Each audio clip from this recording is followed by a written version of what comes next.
देवभूमि संघर्ष समिति ने आज संजौली लाठीचार्ज की पहली बरसी पर काला दिवस मनाया। समिति ने कहा कि 11 सितंबर 2024 को शांतिपूर्वक प्रदर्शन कर रहे हिंदू कार्यकर्ताओं पर हुए लाठीचार्ज को आज 1 साल बीत चुका है, लेकिन आज तक दोषियों के खिलाफ कोई कार्यवाही नहीं हुई है। कार्यकर्ताओं को अब भी न्याय की प्रतीक्षा है। शिमला के आशियाना रिज पर आयोजित ब्रीफिंग के दौरान समिति ने साफ शब्दों में कहा कि यह दिन केवल घटना को याद करने का नहीं, बल्कि न्याय के खिलाफ आवाज बुलंद करने का प्रतीक है। समिति ने आरोप लगाया है कि 2024 में संजौली में बैठे शांतिपूर्ण कार्यकर्ताओं पर प्रशासन ने राजनीतिक दबाव व लाठीचार्ज किया था। समिति ने सरकार से 2 टूक की मांग की है।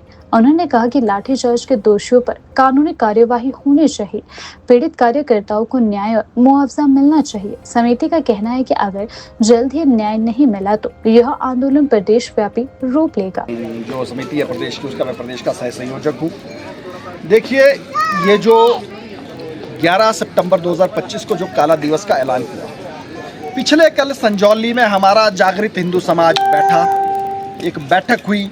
उसमें यह निर्णय लिया गया कि पिछले वर्ष 11 सितंबर 2024 को संजौली और आसपास के क्षेत्रों से सारा हिंदू समाज इकट्ठा हुआ था।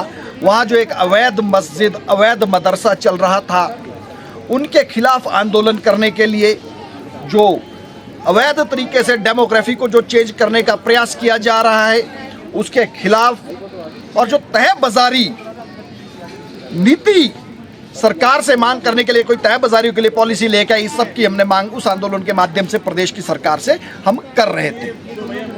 परंतु हिमाचल प्रदेश सरकार ने उस समय निहत्थे हिंदुओं पर बर्बर तरीके से लाठियां भांजी, वाटर कैनन का प्रयोग किया। दर्जनों एफआईआर दर्ज हुई, दर्जनों लोगों पे एफआईआर दर्ज की गई। हम प्रदेश सरकार से उसके बाद भी प्रदेश के किसी पदाधिकारी ने या किसी भी राजनेता ने इस कृत्य के लिए कोई क्षमा याचना नहीं की थी। वो दिन एक इतिहास में काला दिन था, जब एक जायज आवाज को उठाने के लिए हिंदू समाज इकट्ठा हुआ और उसका दमन करने का प्रयास किया गया प्रदेश सरकार द्वारा। वो बिल्कुल दुर्भाग्यपूर्ण था। उसी की याद को जागृत करने के लिए, क्योंकि ना भूले ना भूलने दे, और श्राद्ध का पक्ष चल रहा है। हमारी चुकी थी जब निहत्थे हिंदुओं पर लाठीचार्ज का प्रयोग किया, माताओं बहनों पर। आज 11 तारीख सरकार और सनातन विरोधी सोच का अर्धपिंड भी करेंगे, पूर्ण पिंड नहीं करेंगे, ताकि ये जो सोच है अधोगति में रहे, पूर्ण गति इस सोच को प्राप्त ना हो।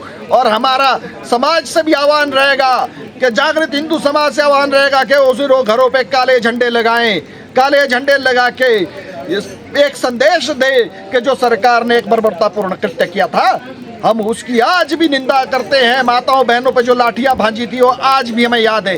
और दूसरा पक्ष में और याद दिलाना चाहता हूं कि सरकार ने इसमें वादा किया था कि हम एक स्ट्रीट वेंडर की पॉलिसी लाएंगे। इसी आंदोलन से निकल के बाद आया, आज फिर हैरानी हो रही है। कल दोबारा गाइडलाइंस आती है कि अब जो है इस स्ट्रीट वेंडिंग रजिस्ट्रेशन में परिवार रजिस्टर की नकल की जरूरत नहीं है, राशन कार्ड की जरूरत नहीं है। सिर्फ आधार कार्ड बना के कोई आ जाए, उसका रजिस्ट्रेशन हो जाएगा। क्या करना चाह रहे हैं हम? किस सोच को बढ़ावा देना चाह रहे हैं? किन लोगों को बसाना चाह रहे हैं? परिवार रजिस्टर की नकल हटाने की कंडीशन हटाने के मायने ये है कि क्या आप एक सुनियोजित तरीके से अवैध डेमोग्राफी को चेंज नहीं करना चाह रहे हैं यहाँ की? इन सभी बातों को लेकर हमारा जो वो काले दिन का ऐलान है।